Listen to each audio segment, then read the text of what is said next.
In this video, we'll be talking about flame temperature. So flames do not have uniform temperatures.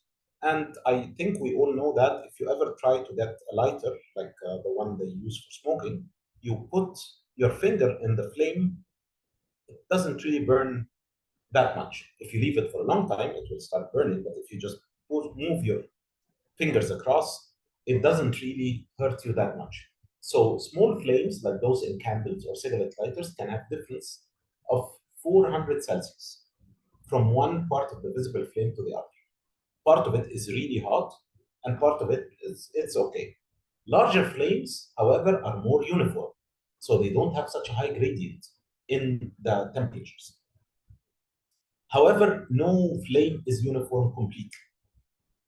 What does that mean? That flames are not uniform. That means that if we are designing a device that burns gas either for an operation or for a control, and we will use burners, incinerators for air pollution control, we want to try to make it as uniform as possible to get rid of most pollutants as possible. However, this is not really attainable. So the better design would be to have less uniformity. Adiabatic flame temperature corresponds to combustion with no heat loss. So that's very theoretical value. The peak temperature of open flame depends on, number one, the fuel and oxidizer used. Number two, the size of the flame. Number three, the degree of fuel-air premixing and the amount of fuel and air preheat. There are three T's when we consider the efficiency of combustion: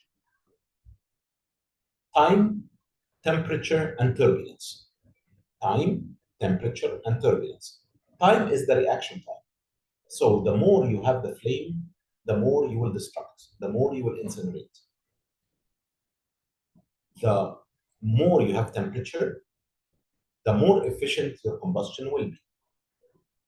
And third, the more turbulence you have, the more sure that you will burn your fuel. So I'll write them for you again. So number one, the three T's in combustion. We have time,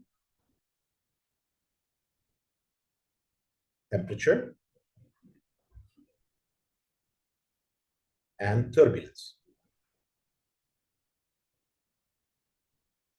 So the more time, the more you get combustion, the more temperature, definitely, the more your combustion efficiency, the more turbulence. Imagine that I have an incinerator that looks like this. And then I have the flame here like this. Let me use another color for the gas coming in. So the gas coming in now will be coming, let's say, from this side here. So now the gas will come and starts to go around. If this gas does not really meet the flame, it will never get burned. So there needs to be very good mixing. So, for example, I can have baffles that can mix and force the gas to go towards the flame. The more time I give for this gas to stay through, that depends on Q, right? Because the gas will go with the volumetric flow rate of Q. So the more Q, the less Q is the more the time the gas itself stays in the chamber, the more it will burn. And then finally, the temperature, which depends on these four, will also determine how well we burn. So now if I tell you, we need to design an incinerator for benzene or for hexane, we need to look at the temperature based on fuel oxidizer. Now we know what it is, the size of the flame that we can use, how much pre-mixing and how much preheating, and this will all go into the temperature. But then we design the unit itself for the time, how big is the unit, and how we can make sure that we get the most turbulence that we can get out of this.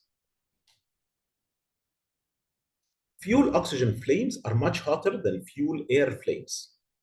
Why? Why, if we have only oxygen, we get much higher temperatures?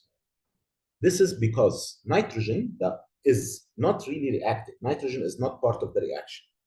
So what is really happening is that nitrogen is actually absorbing some of this heat and heating itself while not contributing to anything.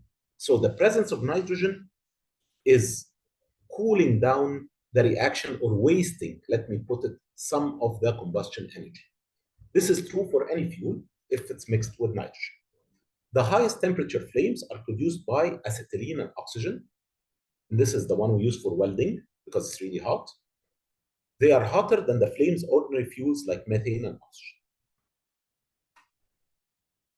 Next videos, we'll be talking about combustion time and we'll solve some examples about it.